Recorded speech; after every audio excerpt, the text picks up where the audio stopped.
Boa tarde, pessoal. Estamos aqui para mais um episódio do AgroTalks e hoje vamos falar sobre inteligência artificial dentro e fora da porteira. Eu estou aqui com o Luiz Almeida, diretor de operações do agronegócio da Imóvel Agro. Seja bem-vindo. Boa tarde, Janaína. E com o Marcos Agnes, CTO também da Imóvel Agro. Obrigado pelo convite. Eu queria começar conversando com vocês, falando que, de fato, hoje a inteligência artificial, ela, em muitos setores, ela ainda é vista como um bicho de sete cabeças, digamos assim, algo inalcançável, né? Mas, na verdade, não. Hoje a gente tem a inteligência artificial presente em muitas coisas do nosso dia a dia, né, Marcos? Mais coisas que você pode imaginar. Desde esse teu relógio aí, que deve estar sincando com o teu celular, que está analisando teus batimentos cardíacos, essas coisas, até teu computador deve estar rodando alguma coisa por baixo. Quando você acessa um site, os algoritmos que entendem o que está navegando para te sugerir alguma coisa, tudo está 100% ao nosso redor. E no agronegócio, onde que a gente pode encontrar inteligência artificial, Luiz? Legal. Hoje, o que a gente vê de aplicações mais comuns, né, e que está mais fácil da gente começar a entender um pouco, igual o Marcos falou, na parte de hardwares, são as máquinas agrícolas. É o lugar mais próximo onde a gente consegue ver a aplicação delas funcionando no dia a dia do produtor, né? Então, hoje a gente tem máquinas de alto nível de tecnologia, onde ele já consegue ter uma pilotagem, né, um deslocamento autônomo ali. Então, existem vários sistemas, né, hardwares ali, que ajudam o equipamento a fazer esse deslocamento, mas que, por exemplo, para melhorar a rota do equipamento, para manter dentro de uma rota, para saber qual que é a velocidade dentro de uma operação que ele vai ter. Então, fazer com que o equipamento identifique o melhor formato de operação, o melhor jeito de ele operar, aí você tem tecnologias, né, como a IA, para poder juntar todas essas informações, esses inputs que a gente fala, e conseguir consolidar, né, que é criar uma inteligência e fazer com que, por exemplo, um maquinário, um trator, uma colhedora, se desloque na rota esperada e consiga concluir as operações que foram previamente estipuladas, né? E, claro, pensando em ações de otimização, de tanto de combustível, de aceleração, patinagem, distribuição de produto, colheita, né? E todas as outras questões necessárias aí. Então, são os softwares, mais esses hardwares, e aí um sistema que consegue juntar tudo. A IA, ela traz essa otimização de custos mesmo, né? E essa sustentabilidade para o agronegócio hoje. Perfeito. Hoje, o que a gente percebe é que a cada momento que passa, esses ciclos nas outras áreas, ele é mais ágil, tendo em vista que quando você fala de IA, a gente associa muito a software, né?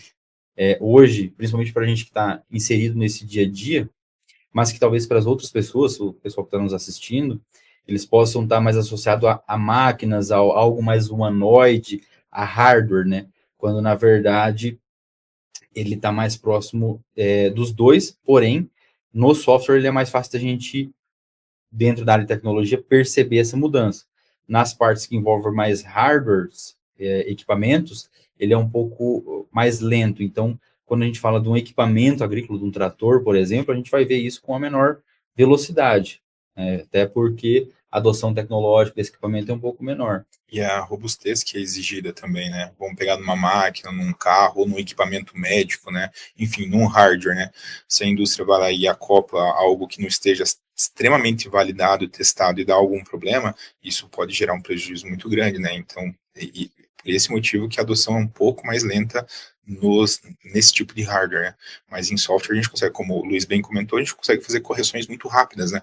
Então, por isso que anda mais rápido, né? A percepção é mais elevada. Isso a gente falou de hardware, mas a gente tem outras aplicações, por exemplo, principalmente para modelagem e simulação de crescimento de cultura. Então, tem institutos, né, em alguns lugares, principalmente, a gente tem visto aí muita coisa fora do Brasil, principalmente por conta da questão de custos de processamento de dados, né? E o processar dados é muito caro, e os modelos de IA, né, consomem, demandam de muita infraestrutura para processar isso. Então, a gente vê outros países com um avanço um pouco mais alto, Mas pensando na parte de agricultura, em agro, né, a gente vê bastante aplicações na parte de modelagem de culturas, crescimento de cultivo. Então, a gente conhece, né, os produtores rurais ali que fazem, junto com os RTVs ou agrônomos, os campos experimentais, onde você tem uma cultura agrícola que você vai plantar, e aí uma outra empresa viria, né, para te ofertar para fazer um processo de lado a lado, por exemplo, onde você tem a cultura que você comprou, que você ia plantar uma soja X ali, e ele vem te ofertando um produto Y e ele quer fazer um lado a lado, para depois medir a questão de produtividade desse experimento. Porém, agora com as IAs, o que a gente pode fazer? A gente pode levantar todas essas variáveis, por exemplo, com a Emóvel Agro, que são as variáveis que a gente tem, tipo de solo, relevo da propriedade, altitude, localização, questões climáticas, tipo do produtor, nível tecnológico, enfim, diversas informações, né, que a gente fala que são as variáveis, passar num modelo de IA, que ele está sendo preparado para modelar o crescimento de cultivo, e eu posso simular o ambiente real do campo dentro de um ambiente computacional, né, com o advento da IA. E aí, depois de alguns experimentos, né, onde eu já tenho alguns targets, alguns objetivos concluídos ali, alguns resultados, levar para o produtor uma solução que faça realmente mais sentido para o dia a dia dele, né? Então, uma cultura que tenha uma resposta melhor na determinada altitude, variedade, enfim. Então, isso a gente consegue fazer, já tem algumas empresas fazendo. No Brasil ainda, a gente vê pouca inserção dessa tecnologia, porque realmente o custo é mais alto, porém, a gente já vê que tem empresas se posicionando nesse segmento específico. E você falava sobre o agronegócio ainda ter uma certa, estar um pouco atrás de outros setores. Você entende isso como um perfil do produtor ou, de fato, essa complexidade no desenvolvimento de novas aplicações? Acho que da parte técnica o Marcos pode falar um pouquinho. A parte de tecnologia, de software sistemas, eu não, eu realmente acho que está um pouco atrás. A gente tem uma máxima, né? As primeiras coisas que são automatizadas, né, que a IA entra, são as coisas que você mais tem necessidade de mão de obra e tal. E aí entra outro ponto. Acredito que no Brasil, principalmente, a gente tem institutos, a Embrapa e outras que, na verdade, utilizam IA, já estão na vanguarda, né? Eu acho que a nível, não sei se é nível mundial, mas são referências, assim, grandes referências, assim, nessa parte de uso de IA, uso de tecnologia, tanto para criar novas sementes e, né, enfim, tecnologia para o agro. Então, eu não sei até onde, em quais dimensões exatamente, mas no agro tem uma adoção muito grande de IA. Talvez se for comparar com, sei lá, uma medicina que realmente tem um investimento gigantesco, mas no agro existe, principalmente agora, nos últimos anos, um investimento também muito, muito grande. Eu lembro que há 6 anos, 8 anos, mais ou menos, eu participei de uma demonstração onde o pessoal estava falando sobre, por exemplo, a cultura da cana, que já naquela época, já as máquinas, era tudo muito integrado com IA. Então, quando a máquina estava colhendo, conforme ali os sensores indicavam o posicionamento, já notificavam um caminhão que já poderia se deslocar lá para carregar, e já avisava que... Então, assim, tinha todo um controle de processo muito alto. Então, eu acho que o agro talvez não seja o top ali, mas tem uma adoção bem grande de IA em todos os segmentos. Mas dessa parte, acredito que o Almeida possa complementar muito bem, mas eu vejo que o agro, sim, está usando muita IA. Vamos voltar numa das falas ali. Então, quando a gente pensa, né, na IA em si, qual que é a nossa associação direta? Igual eu comentei antes, a gente pensa num robô, né, um robô humanoide, a gente pensa num carro dirigindo sozinho, a gente pensa num avião que consegue fazer a volta ao mundo sem ter um piloto, pensamos num submarino que consegue atravessar ali oceanos, né, com navegação totalmente autônoma. Então, essa é a nossa associação direta. Só que, de novo, né, todo hardware, então, construir um carro autônomo, ele custa muito caro. E hoje, o que a gente vê, né, pensando em IA e essas automações que a gente vê avançando muito rápido, é sempre mais próximo da parte de softwares, porque o software é mais simples da gente escalar a produtividade dele com IA. Então, no agronegócio em si, pensando no dia a dia do produtor, a gente tem muito mais questões dentro de uma fazenda, muito mais questões de hardwares do que softwares dentro da fazenda. Mas aí a gente, saindo um pouco da ótica diretamente do dia a dia do produtor, porque ele já tem IA lá, ele tem um aplicativo de comunicação do celular que tem a IA nativa, ele vai fazer uma pesquisa do clima, né? Ele consegue Inclusive, tirar uma fotinha já lá. Perfeito. Inclusive, esses dias eu estava olhando ali que uma das palavras mais pesquisadas no Google é previsão do tempo, né? Previsão do tempo para esse momento, previsão do tempo hoje, previsão do tempo agora. É uma das palavras mais pesquisadas. E tem muita coisa de IA entregando informação ali. Então, pode ser que no ponto de contato com o produtor rural não esteja claro dizendo, ó, isso que você está consultando ou você está utilizando é IA, mas existem várias camadas de IA trabalhando para te entregar e chegar no resultado que você quer. Igual o Marcos falou, né? A gente vê, por exemplo, hoje, os serviços, né, de CPR, por exemplo, que tem algumas questões ali de documentação. Eu posso ter um serviço embarcado com IA ali para já ler toda a parte de produto, romaneio, placa do caminhão, e seguir a esteira inteira e já deixar claro o quanto de produto vai ser entregue em determinada empresa. Sim, a empresa pode se precaver um sistema ali para adiantar um silo, onde a armazenadora, deixar pronto uma espera, né? Isso pode ser feito também.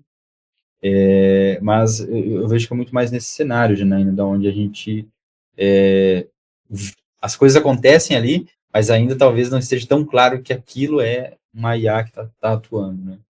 A IA, a inteligência artificial, ela já se tornou um padrão de mercado, na verdade, não só no agro, mas em tudo, né? Em todos os setores, já não é algo... Se torna uma vantagem competitiva, mas ela já é um padrão, não existe mais nada que a gente... Quase nada que a gente não utilize a inteligência artificial. Eu acho que esse inclusive, um objetivo, um padrão, né? Porque a gente não quer que o produtor ou a empresa de insumo, de máquina, se preocupe se ela está ou não usando IA. Tem que ser transparente para ela. Ela precisa, a empresa ou a pessoa, né? Ela precisa utilizar a IA como se fosse parte do processo dela aí, do dia a dia, sem se preocupar. Então, vamos pensar lá no produtor, né? Ele tá lá, tá plantando, né? A máquina dele tá, né?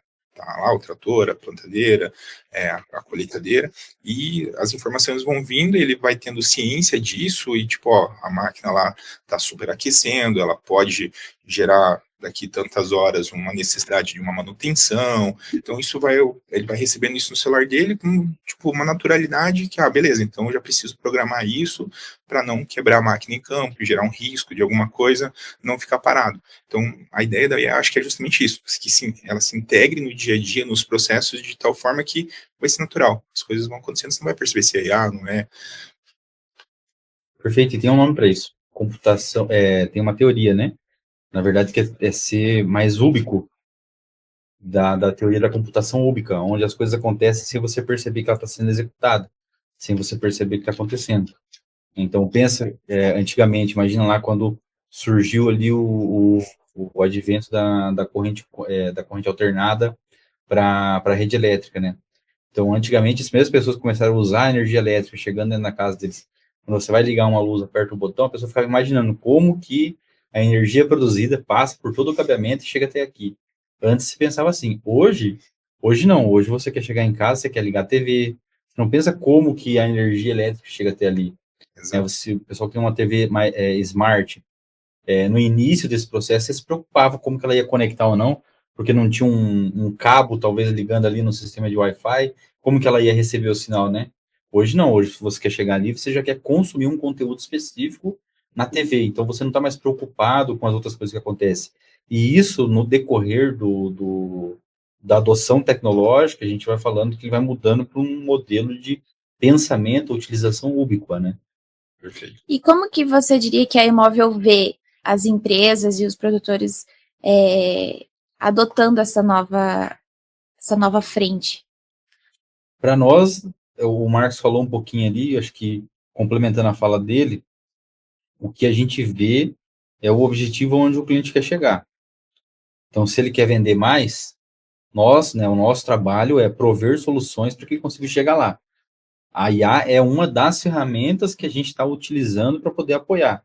No dia a dia do cliente, pensando nessa lógica mais ubíqua ali de ocorrência das coisas, ele não precisa nem perceber que ele está acessando algo com IA. Ele precisa cumprir o objetivo dele. Se é vender mais, ele precisa vender mais. Se ele quer expandir mercado, ele tem que expandir mercado. Se ele quer conhecer novos clientes, ele precisa conhecer novos clientes.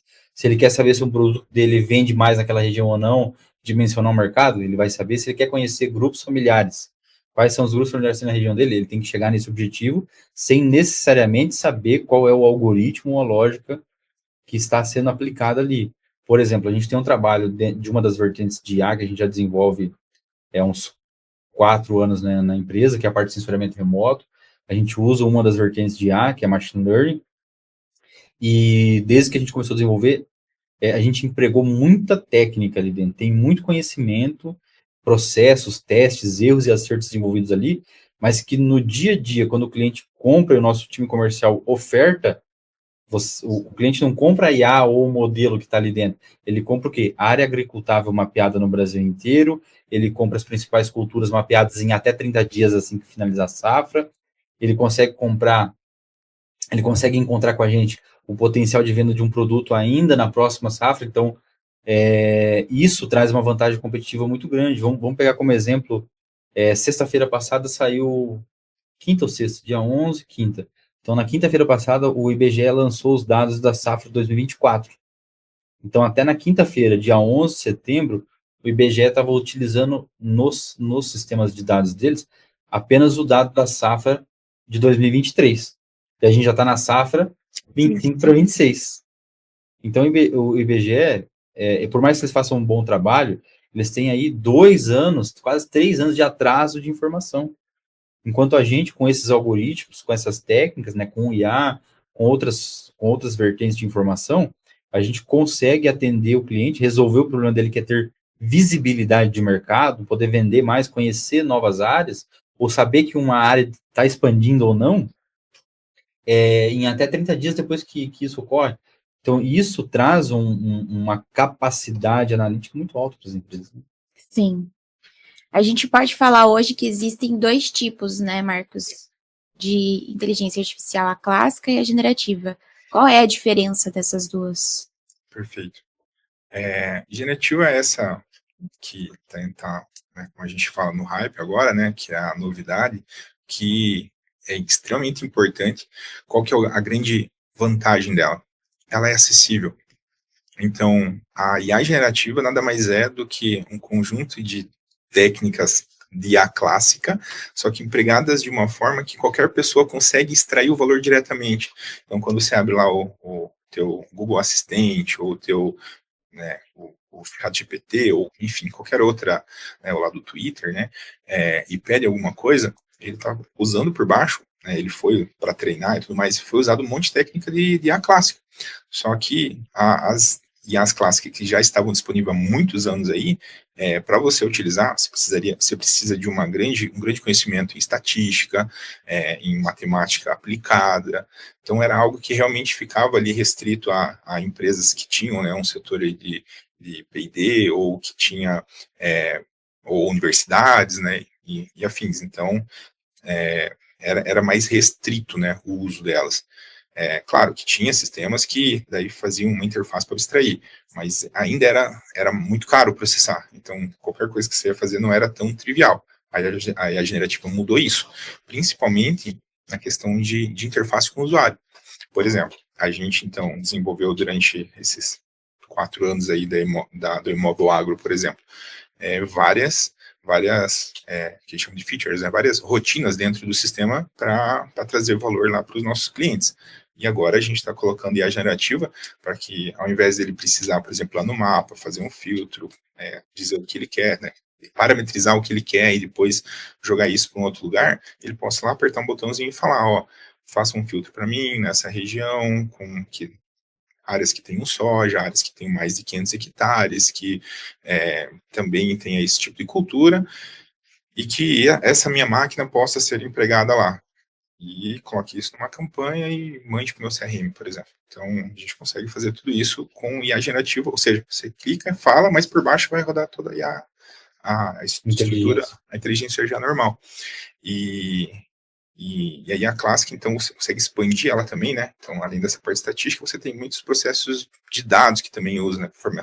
Conforme já foi dito, questão do sensoramento remoto, mas também técnicas ali para tratar dados. A Imóvel hoje, na verdade já tem alguns anos que ela tem o maior, por exemplo, data lake de dados, né? Uso umas palavrinhas técnicas aqui, né? Só para de imóveis. Então, tipo, a gente tem uma base gigantesca, tanto na parte urbana quanto na parte rural. Então, a gente tem muitos dados. E trabalhar em cima desses dados e extrair valor para gerar ferramentas, também utilizei IA clássica. Então, basicamente é isso. IA clássica é o que fica ali por baixo dos panos, né, trabalhando sem ninguém ver, e a generativa é essa que consegue fazer essa interface com o usuário e facilitar a vida dele. Essa conversa mesmo, né? Como um chat GPT, ele consegue te entender e te responder de uma forma como se fosse, entre aspas, um humano, né? Ele Sim. Bem natural mesmo. E essa IA generativa, ela pode ser vista também muito como uma forma de precaver riscos, eu acho que operacionais, talvez, de gestão. Se só tiver parametrizado com um case de uso, de atuação, existe alta possibilidade, né? Que é os treinamentos que a gente fala, né? O Marcos é mais especialista nisso, mas tem tanto os modelagem para RAG, tem modelagem para... Como que é os outros termos, Marcos? Tem ferramentas, tipo assim, ele pode acessar ferramentas como MCP, tipo, que é realmente usar um software, né, como se fosse um humano, pode fazer pesquisa em base de conhecimentos com a RAG, né, enfim, tem várias formas de aplicar, tem um que a gente chama de Human in the Loop, né, que aí a pensa, mas quando é para tomar a decisão final, ela manda para um humano validar isso, né, a gente usa esse tipo de IA generativa, por exemplo, no atendimento ao cliente, então a IA, ela busca uma base de conhecimento, ela entende a pergunta do usuário, o que ele quer, qual a dor dele, aí busca na base de conhecimento, estrutura ali, aí passa para um humano, validar, essa é a dor esse é o chamado que ele abriu, aqui é o que eu vou mandar para ele, aí o humano pode interagir, você esqueceu dessa parte aqui, ou ficou ok, daí a IA vai lá e responde. Então, tem coisas que precisam passar ainda por um olhar humano, né? Até para garantir que o cliente vai ter ele abriu uma chamada porque ele tem um problema. Então, a gente tem que garantir que a resposta que foi dada, que tenha esse cuidado, né? Que não vai ser só algo, né? Pode estar errado. Então, a gente toma esses cuidados. Por isso que eu fiquei meio assim, sim, a IA ela pode ajudar e está ajudando muito. Potencializar, né? Potencializar, mas a gente precisa ter alguns cuidados em algumas fases. Mas, com certeza, ela cada vez vai melhorar mais e a gente já está extraindo, assim, o mercado está extraindo já muito valor dela. Esses tempos eu estava navegando nas redes sociais e eu vi aquele caso da IA que burlou o sistema do CAPTCHA, e mentiu lá para uma pessoa, né, falando que ela não conseguiria, não estava conseguindo, ela era uma pessoa cega, né, e não conseguia entender os dados para poder acessar. Quais são os riscos hoje da inteligência artificial no mercado? Veja, a gente tem um grande problema de engenharia social nisso, né? Esse caso, por exemplo, onde o elo mais fraco acaba ainda sendo o humano nos sistemas, né? Então a gente tem várias situações de vazamento de dados ou de sequestro de informação, onde justamente é explorado isso, né? E com a IA, infelizmente, né? Tudo que traz uma coisa boa traz um lastro ruim junto, né? Pessoas mais intencionadas estão usando para fazer isso em escala, né? Então, antes o que a pessoa fazia ali, pegava o telefone, ligava ali para uma senhora ou para um senhor já com uma idade e, né, brilhava ele ali, você tem que passar seus dados, hoje é feito em escala com IA. Então, realmente existe esse lado negro da coisa, assim, esse lado assim mais obscuro, mas que também, por outro lado, tem pessoas, né, tem empresas que estão buscando formas de minimizar isso. Mas... Perfeito. Ali, o que acontece assim, qualquer ferramenta, ela é uma ferramenta, obviamente. Ela foi criada e concebida para fazer uma atividade, uma tarefa. Quem está controlando essa ferramenta é que vai ter a capacidade de fazer algo bom ou não bom com ela, né? Então, sim, hoje a gente vê que tem uma capacidade, né, igual o Marcos falou, de escalar muito rápido aí, principalmente golpes e situações aí de engenharia social. Eu vi o pessoal falando de um teste, né, onde em algumas questões de senhas ali usava nome de animais, então eu vi o pessoal fazendo um filtro, por exemplo, numa rede social, de pessoas acima de X idade, né, por exemplo, acima de 55 anos, que tem um perfil, que mora em tal cidade e que põe as informações de animais. E eles fazendo teste de senha ali, um brute force, que é o procedimento que a gente fala de burlar, de burlar não, de testar N senhas, mas com o direcionamento, daí buscando recursos de idade, da cidade onde a pessoa está, coisas que a pessoa gosta, mais a parte de animais, para IA simular qual seria a probabilidade da senha que a pessoa utilizaria eles testarem esses sistemas, né?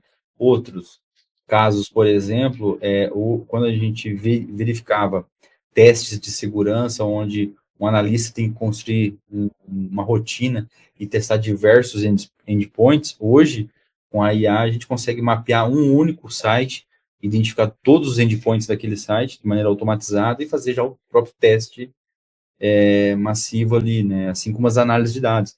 Então, coisas que podem ser automatizadas também, elas são automatizadas para outros fins, que podem ser fins não tão bons, né? E aí vem questão de segurança, né? Tem engenharia social, tem a engenharia ali, tem os sistemas de defesa, né? Pessoas ali que se envolvem. Outra coisa, né? Recomendação ali para colocar sistemas auxiliares de login, bloqueios, né? Enfim, tem N situações, né? Assim como o equipamento, né? Hoje o que a gente vê da máquina agrícola, por exemplo, é que ainda tem uma chave para dar na partida. Ainda tem.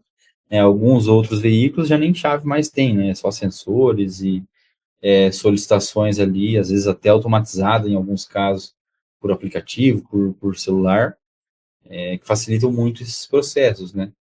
Então, como qualquer outra tecnologia, tem algumas questões de falhas, de mau uso, né, imperícia, imprudência, e nós aqui, né, somos pessoas ali que estão criando soluções, a gente tem que sempre levar em consideração esses riscos, né?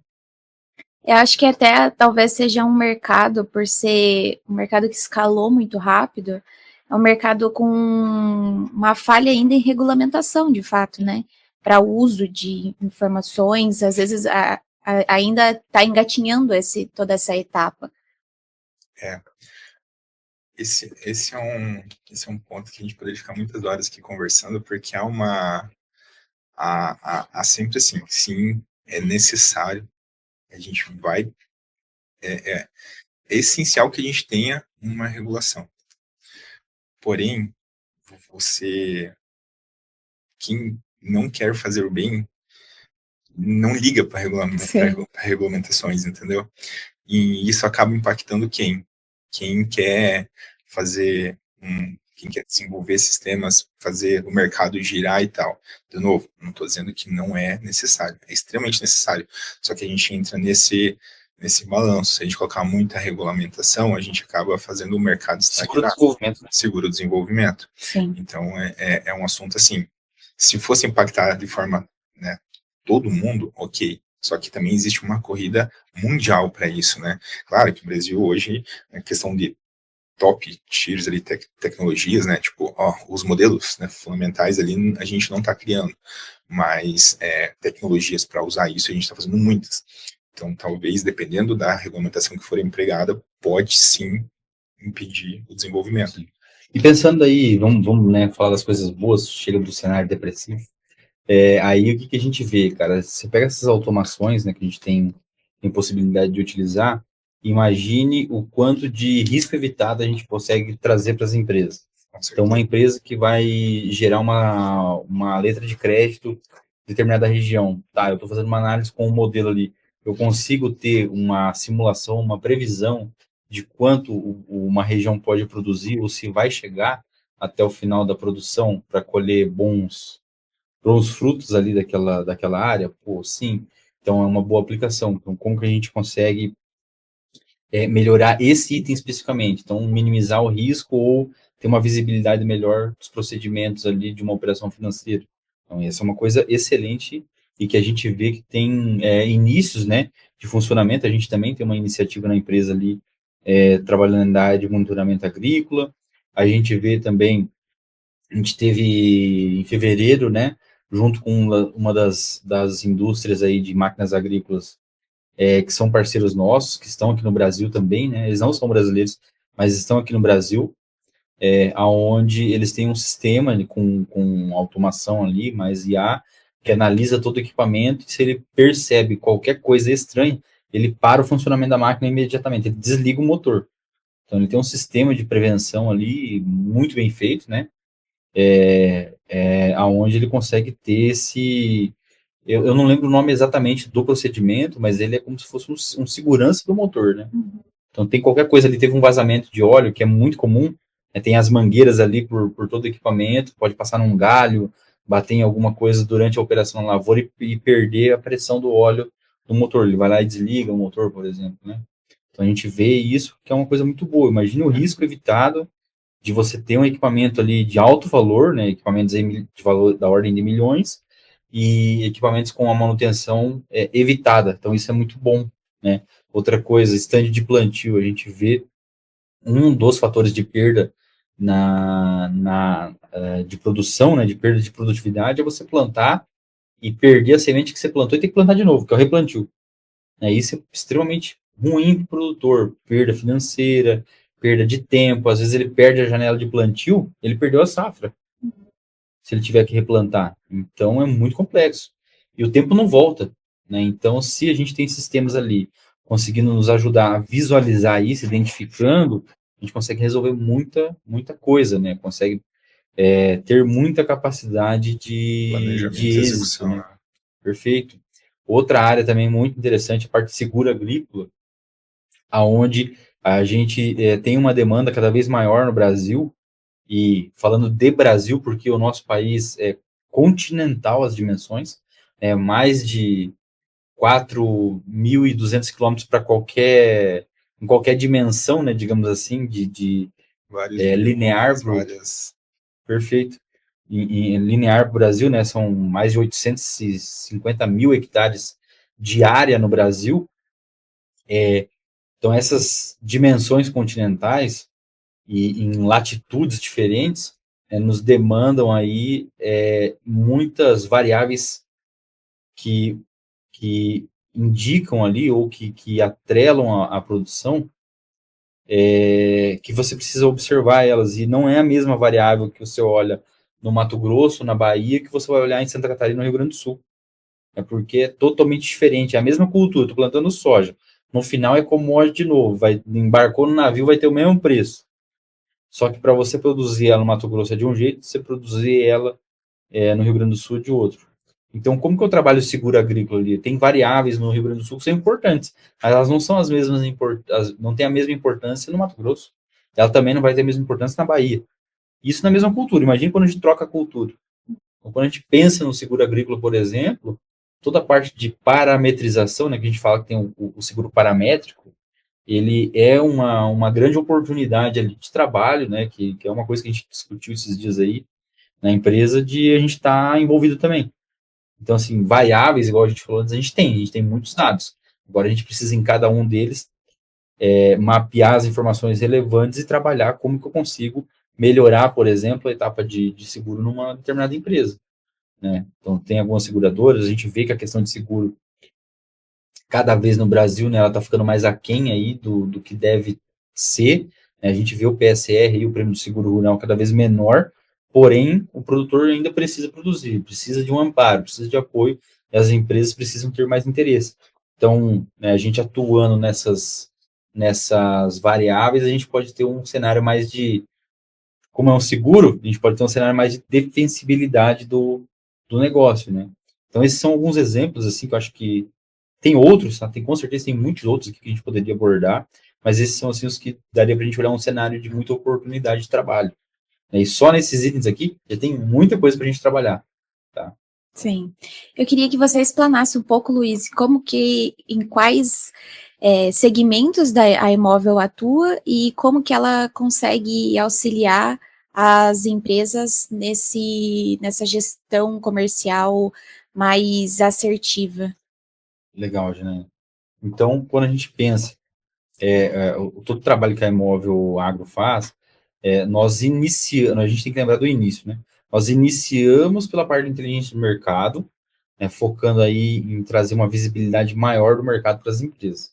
O que é essa visibilidade maior? Nós trabalhamos no mapeamento de todas as propriedades rurais do Brasil, com diversas informações, desenvolvemos uma solução de inteligência, onde ele consegue correlacionar informações, fazer filtro, segmentação, escolher regiões, culturas, realmente identificar o cliente que tem o perfil do produto dele e vender para ele, chegar até aquele produtor e vender para ele. Nós começamos por esse processo. Hoje a gente já tem várias outras iniciativas dentro das nossas soluções, né? Uma delas aí é você ter o potencial de um produto específico. Então, eu tenho uma máquina agrícola que ela tem dimensões X, Y, Z e atua num determinado segmento. Então, como que eu faço para identificar o potencial? Então, eu vou lá, uso as soluções da Imóvel, coloco lá, por exemplo, eu tenho um trator de 100 CV, que ele tem a capacidade de tração X, 4x4, ele tem o sistema de marcha Y e onde consigo aplicar. A gente vai lá e faz isso. Outro cenário, eu tenho um trator de 75 CV, tração ali traseira, ele tem um sistema de câmbio com reversor, e eu preciso dimensionar o mercado especificamente para esse trator. Como que eu faço? Então, nós temos os parâmetros, né, desde mapeamento das áreas de plantio, como a gente já falou, as culturas agrícolas, pecuária, né, mapeada, onde a gente sabe onde tem aviários, pocilgas, que são os suínos, bovinos, outras demandas de culturas que a gente identifica, que a gente consegue dizer, né, mostrar qual que é o potencial de um determinado maquinária agrícola com base nessa solicitação. Uma outra frente de atuação também, se pegar uma indústria química, uma indústria agroquímica, quanto que ela pode vender de um determinado defensivo na cultura de soja em 2026, ou para a safra 2025-26. Se ele tentar fazer lá sozinho, ele não vai conseguir. Nós conseguimos mostrar para ele quanto ele consegue vender desse produto na cidade de Cascavel, na linha, por exemplo, na linha Rio da Paz, para produtores acima de 30 hectares. A gente sabe.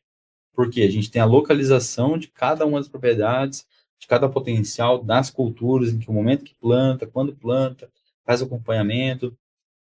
Então, tem diversas frentes ali que a gente consegue apoiar. A parte de crédito, né, ter uma assertividade maior das informações e do potencial que o produtor pode ter. Uma coisa que a gente já viu no agro ali, que a gente já identificou, o produtor rural, ele não compartilha todas as informações com todas as empresas que ele negocia. Tá? Ele compartilha especificamente com algumas. Outro item também, por exemplo, Janaína, que a gente desenvolveu lá e ajuda as empresas de uma maneira bem legal, a gente tem alguns clientes na área de irrigação, onde eles têm duas frentes. Uma delas é vender novos pivôs, né, vender produtos aí para produtores que têm capacidade de irrigação em regiões boas ali, com capacidade de irrigar, mas que ele ainda não tem uma irrigação por pivô central, por exemplo. Em outro caso, esse cliente, ele busca produtores que têm pivô de irrigação para ele vender peças de reposição, equipamentos e sistemas que ajudam o produtor a performar mais na irrigação com o pivô central. E assim, só explicando um pouquinho para talvez a pessoa que está assistindo não conheça, o pivô central de irrigação é um equipamento, né, que ele tem um ponto ali que é o pivô, onde a gente fala que vem o abastecimento de água da rede de captação da fazenda, e ele tem um braço de irrigação, né, uma haste de irrigação longa, e ele gira. Então, essa situação onde ele gira e faz a irrigação de modo circular ali, com o equipamento, com as imagens de satélite, a gente consegue ver isso, consegue visualizar. E aí, com as imagens de satélite, mais um sistema de visão computacional com IA que a gente desenvolveu lá dentro da empresa, a gente conseguiu mapear diversos pivôs de irrigação que não estavam identificados em documentos oficiais. Então, a gente tem aí mais de 6 mil pivôs identificados que não estavam documentados ou que ia demorar algum tempo para o órgão soltar essa atualização. E aí a gente já mapeia, né, no final de alguns períodos ali, e já consegue disponibilizar para o cliente fazer prospecção de negócios. Então, veja, através da IA, através dessa tecnologia, dos dados que a gente tem, dessa aplicação, a gente encontra novos negócios para o cliente que ele nem sabia que existia, né? Então, a gente fala aí que, se a gente fosse falar da visibilidade de mercado, a gente pode dizer ali que tem aquele cliente que o nosso cliente, produtor rural, que ele vende mais frequente, então é um produtor que ele conhece, é um cliente que ele conhece. Tem aquele produto que a empresa conhece e o vendedor conhece, né? Aí tem um outro tipo de cliente que o vendedor conhece, mas a empresa não conhece. Então, esse provavelmente é um cliente que ele trouxe de uma outra carteira, é um cliente que ele está começando a visitar, mas não está no CRM ainda registrado. E aí ele está começando um relacionamento, mas não mapeou para a empresa ainda. Então, esse cliente está omisso ali, não está visível para a empresa. Tem um outro perfil que é o cliente que a empresa conhece, mas o vendedor ainda não. E aí, às vezes, esse cliente está na rota do vendedor. E esse é o cliente que mais dói para a empresa, porque se a empresa conhece e o vendedor não, quer dizer que a empresa já teve um custo de aquisição do cliente, que é o CAC. Já gastou para adquirir aquele cliente e não vendeu nada ainda. Ou pior, Deixou de vender. Parou de vender, né? Que é o que dá o choro ali. Porque era um cliente que já estava dentro de casa, era só vender um pouquinho a mais. A gente fala que o custo de um cliente está na aquisição, mas o dinheiro, né, o retorno sobre o cliente está na manutenção dele. Então, se você vendeu uma vez, você gastou, mas teve pouco retorno. Aí você parou de vender para ele. Então, isso é mais complexo. E um outro perfil, que é o cliente que nem a empresa e nem o vendedor conhece, que é a maioria do mercado. Então, nesse cenário onde a gente está falando do pivô que a gente mapeia com a IA, veja, o problema que a gente está resolvendo para o nosso cliente, nesse segmento, não é mapear o pivô com IA, é mostrar um cliente que ele nem sabia que existia.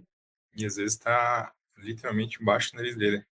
Eu participei na parte de produto em muitas reuniões com o cliente, é muito interessante, assim, quando a gente começa a apresentar a plataforma e ele, não, eu conheço todo o mercado, né?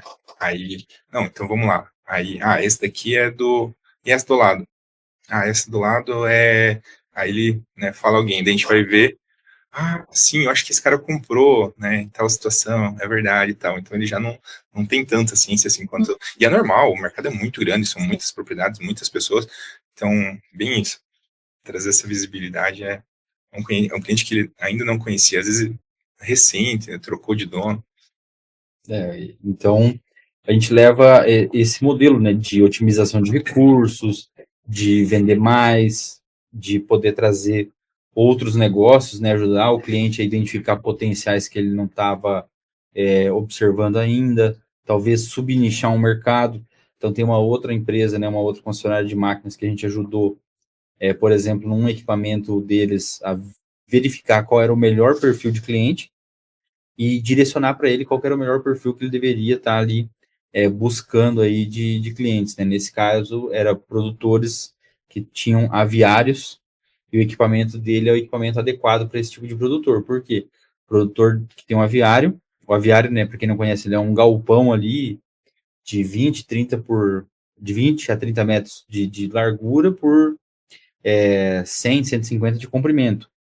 E aí, dentro dele, tem umas estruturas, né? Tem os pilares ali de sustentação do telhado, enfim, da estrutura, e a capacidade de manobra, né, dentro do aviário é baixa. Mas por que eu preciso fazer manobras no aviário?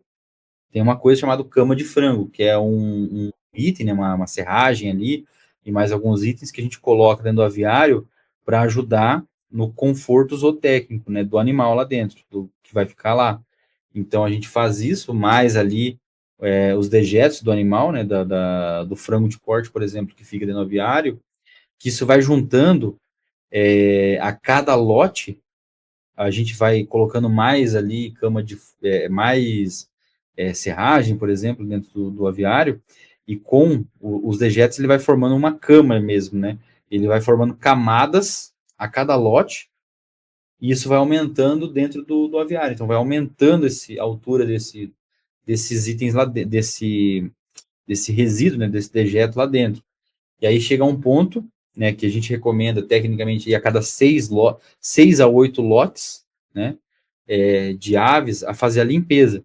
Então, nesse momento de fazer a limpeza, precisa de um equipamento que consiga entrar dentro do aviário e fazer a movimentação. Essa operação lá dentro de limpeza, você tem que entrar com um trator, com a pá carregadeira e fazer essa limpeza. Então, esse giro, essa manobra, demanda de um equipamento com agilidade, que é o quê? Equipamento confiável, pequeno, que tem uma velocidade boa, força para fazer, né, a retirada do material e agilidade de manobra também. Então, um equipamento disso que a gente identificou é um equipamento, por exemplo, que tem um sistema de reversão no câmbio, não marcha ré. Ele é diferente. A diferença é onde a marcha ré você tem que fazer o sistema, né, de câmbio ali, você tem que trocar manualmente a marcha, e no sistema de reversão você só aciona um botão, né, faz um acionamento da manopla, com o pé ali, por exemplo, e ele já reverte o sistema de engrenagens do equipamento. E isso, né, talvez ali para quem não conheça, eu vou tentar explicar, mas é como se você estivesse indo para frente com o equipamento, liga o sistema de reversão, você consegue imediatamente iniciar o sentido contrário de tração. Torque e potência. Mesmo torque, potência, mas é muito rápido. Então você consegue ir para frente e rapidamente reverter seu sentido de deslocamento. Já no equipamento que você vai ter que fazer a troca de marcha, né, que não tem reversor, que você vai ter que trocar a marcha manualmente, você vai ter que fazer a parada do equipamento, trocar a marcha, engatar, né, tirar da marcha que avança o equipamento, né, para frente, para uma marcha que vai fazer o deslocamento para trás, né, para ré. Então você tem que fazer a parada do equipamento, trocar de marcha, engatar outra e aí iniciar de novo o ciclo. Então esse tempo, quando a gente olha para o produtor, é um tempo muito crítico para ele. Então, dentro de uma operação dessa, por aviário, ele pode ganhar aí até 45 minutos. Então, o produtor rural, que é uma pessoa que tem muita demanda, né, ali na área rural, né, ou às vezes ele tem 4, 5 aviários para fazer essa operação no dia, se você somar 45 minutos em 4, 5 aviários, é quase meio dia de serviço. Sim. Então, a gente conseguiu, né, num dos clientes aí, fazer um dimensionamento bem interessante utilizando essas variáveis. Acho que a gente pode falar ainda também de uma outra indústria química, onde tinha uma demanda para vender um produto de uma determinada embalagem ali, que era 5 litros, numa região, e esse equipamento, e esse produto ele tem um alto valor agregado, aonde a aplicação dele, né, num galão de 5 litros, é para a área aí próximo de 200 hectares. E o problema relatado pela equipe da empresa, do cliente, era que não conseguia vender aquele produto, porque era muito caro para a região. Quando a gente foi analisar todos os dados, aplicar o machine learning, né, as IAs, para identificar os problemas reais nessas variáveis, o que a gente viu? É que naquela região não tinha produtores que as áreas deles somados davam 200 hectares. Tinha 1 ou 2. Então, realmente, aquela região não tinha potencial para vender aquele produto. Qual foi a nossa recomendação junto com o sistema ali?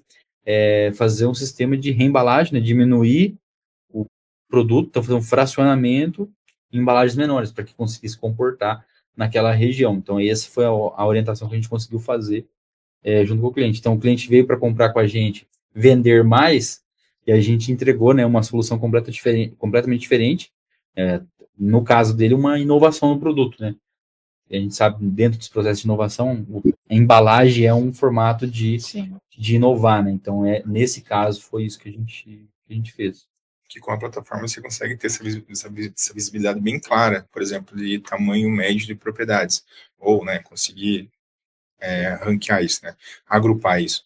Então, no Rio Grande, eu estou com medo de errar aqui, mas é em torno de uns 20 e poucos hectares a média, né? Sim. Em torno disso. E tu vai lá para o Mato Grosso, é muito maior que isso. Você lembra de cabeça? A média é acima de 1.200, acima de 1.200 hectares, se não me engano. Então, o perfil desses produtores muda muito. E isso tudo, assim, dois extremos, né? Mas Sim. muda muito.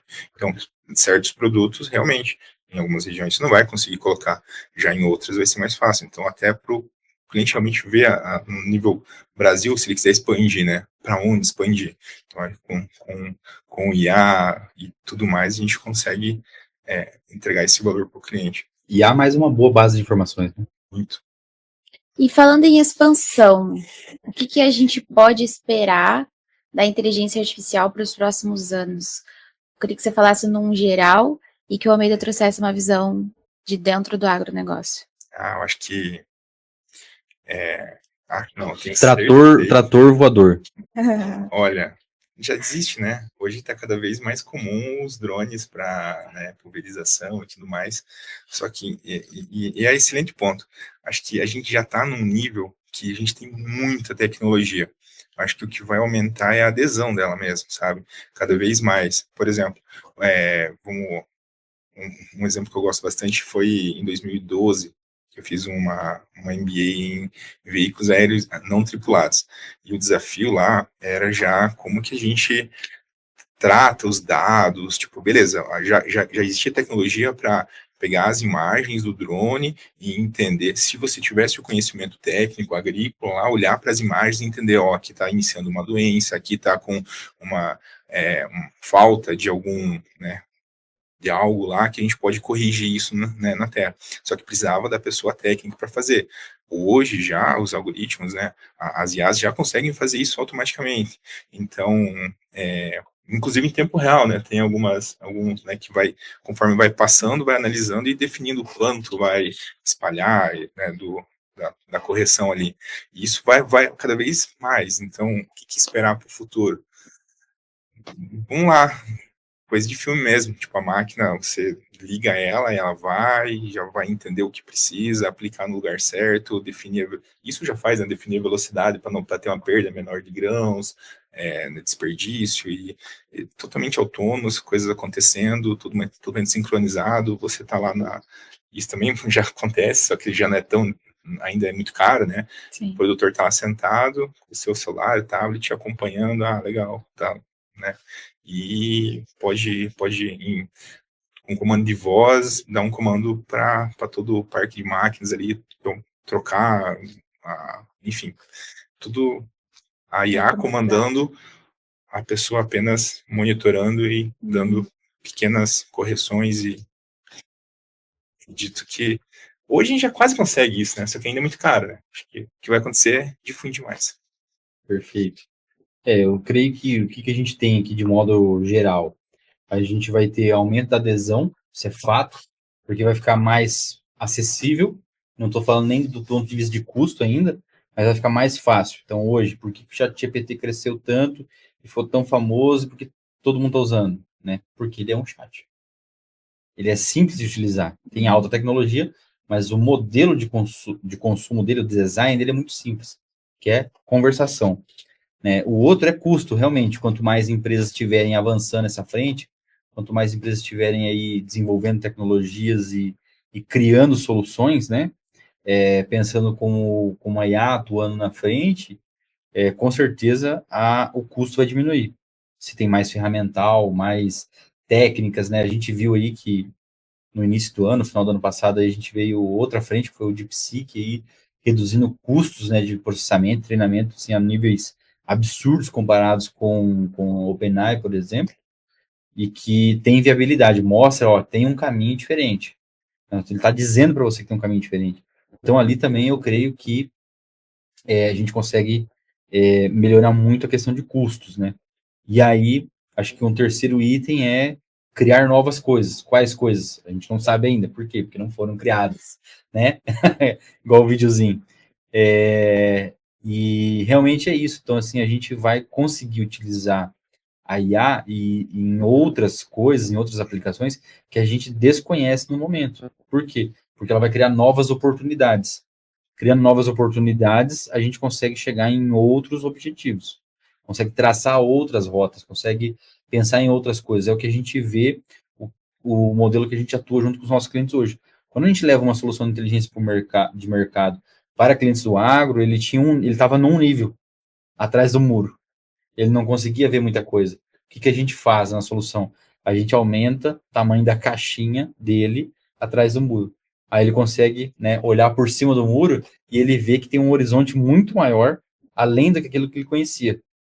Então a gente dá essa capacidade de visão para o cliente, aonde ele consegue, né, transpor esse muro. Ele fala, beleza, que agora eu consigo passar esse muro. Passei do muro, agora tem um campo muito grande que eu desconhecia, que eu estou vendo agora, que eu posso atuar, né? E é mais ou menos isso que eu estou falando. Então, assim, a gente vai descobrir coisas que a gente não sabe ainda. Então, provavelmente, a gente vai descobrir novas técnicas de produção, novos materiais, que é uma coisa que o pessoal tem falado muito, né? Utilizando na frente de pesquisa da IA, fontes energéticas, né, diferentes, a gente pode testar muita coisa. Lembra que eu falei da parte de modelagem agronômica? Então, a gente pode testar muita coisa diferente que a gente não conhece ainda, novos materiais, como que eu crio um material de maneira que ele consiga ser consumido por mim, mas que ele não tenha uma agressão tão alta ao meio ambiente, por exemplo, né? Outra questão, como que eu desenvolvo produtos ali de proteção de cultivos que ele também não implique tanto em outras culturas, mas que ele ajude em alguns segmentos, né? De uma variedade e não impacte em outra. Como que eu consigo produzir o alimento com um custo menor? Essa é uma pergunta que a gente precisa responder. Que é um né? dos grandes desafios dos próximos anos, né? Como Perfeito. aumentar a produção.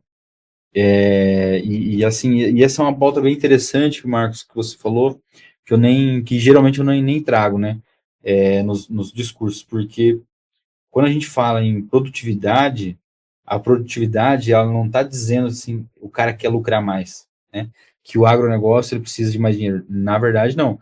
A gente tem uma coisa delimitada que não cresce, que não aumenta, que é o quê? A área de plantio, a propriedade rural, ela não aumenta. Você vai pegar no Brasil, o Brasil continua tendo seus mais de 850 milhões de hectares. De plantio, ele tem aumentado um pouquinho, tem áreas sendo manejadas e trabalhadas, aumenta um pouquinho cada ano. Mas vamos supor que a gente plante aí dentro das nossas dentro dos nossos combinados ambientais ali, que a gente planta no máximo, vamos lá, 10% do país, que seria 80 milhões de hectares, a gente já está falando em crescer quase 20% do nosso potencial atual de produção. Isso já é muito. Então, vamos supor lá, vamos fazer uma conta aqui, isolar esse número. Vamos supor que a gente produzisse no máximo em 80 milhões de hectares. Como que a gente melhora, como que a gente produz mais comida ali? Melhorando a produtividade. Como que eu melhoro a produtividade? Entendendo como que eu posso plantar melhor, quais culturas eu posso colocar ali que se adaptam melhor. Preparando o terreno. Preparando melhor o solo. Outra coisa, eu posso substituir essa cultura por outra? Qual cultura eu posso trabalhar aqui também para essa finalidade? Então, a gente viu que tem outras possibilidades, né? Pensando na parte de produtividade. E a questão também é muito teste, né? O agronegócio ele demanda de muito teste, a gente vê alguns testes acontecendo. Por exemplo, no Mato Grosso, que estão trocando algumas áreas ali de milho, por exemplo, para gergelim. A gente viu de um ano para o outro um salto de 20 mil hectares indo para 400 mil hectares no Mato Grosso na safra anterior. Então, eu imagino que com os adventos dessas tecnologias novas, as IAs, tudo que for possível de a gente melhorar o dia a dia, tanto da lavoura quanto do produtor rural, a gente vai ter ganhos assim excelentes e progressivos. Já está acontecendo isso, mas vai ser muito mais acentuado. Quanto menor custo a gente tiver para processar dados, informações, conseguir implementar mais modelos e entregar isso para o produtor de uma forma, como a gente falou antes, né, que ele não precisa se preocupar com a inteligência que está ali, mas que ele chegue no resultado que ele quer, tenho certeza que vai ser muito produtivo. De novo, a gente vai conhecer coisas que a gente não conhece ainda. Esse ponto é muito bom. Isso é uma curiosidade. Já tem uns 3 meses que eu vi isso, que foi lançado o primeiro artigo 100% desenvolvido por IA. Então, não é que temos uma ideia, vamos usar para validar, para criar ali um ambiente virtual para... Né? Não, foi 100%, desde a parte de ideação, desenvolvimento e validação. Obviamente, depois teve a validação humana em cima, né? Ou seja, realmente, coisas novas, porque quando você coloca... a gente precisa produzir mais. A gente pode testar cenários com IA, isso já está muito bem definido, né? Mas a gente pode colocar para ela assim, fique fazendo testes aqui, busque esse objetivo e ela cria cenários, hipóteses e começa a testar também. A gente já está entrando nessa linha, então pensando em futuro, aí sim é algo que eu tenho, algo que eu acho que tem um potencial muito grande, e com certeza no agro também, de criar coisas que realmente a gente não consegue nem imaginar ainda. Então, talvez uma uma variedade ali de milho que consiga, dentro da mesma área, sem precisar destruir o meio ambiente, produzir muito mais, sabe? E é só um exemplo. Acho que desde a parte de saúde, tudo a gente vai conseguir explorar muito nos próximos anos. Acho que é uma tendência, né? Redução de custos, redução operacional, porque fica mais a responsabilidade da inteligência artificial, mas também essa democratização, né, do acesso. Acho que é uma tendência do mercado para todos os setores. Então tá bom, eu quero agradecer a participação de vocês. Muito obrigada. Se vocês quiserem deixar algum fechamento, podem ficar à vontade. Bom, acho que o importante é a gente vender também um pouquinho. Então, para quem está assistindo a gente nas redes sociais, no nosso canal do YouTube, no canal da Imóvel Agro, no canal do AgroTalks, deixar o convite para conhecer a nossa empresa, o nosso trabalho, né, nas redes sociais de Imóvel Agro, e também as empresas que têm necessidades e também para as empresas dentro do agronegócio que têm necessidade de conhecer novos produtores, de vender mais, de identificar potenciais que ele não conhece ainda, entrar em contato com a nossa equipe comercial, entender um pouquinho como que está o dia a dia da sua empresa e como que a gente pode potencializar os seus negócios. E a gente já tem muitas soluções que com certeza vão gerar muito valor e tem mais coisa vindo. É isso aí. Muito obrigada novamente. Obrigada a você que acompanhou esse episódio e até a próxima.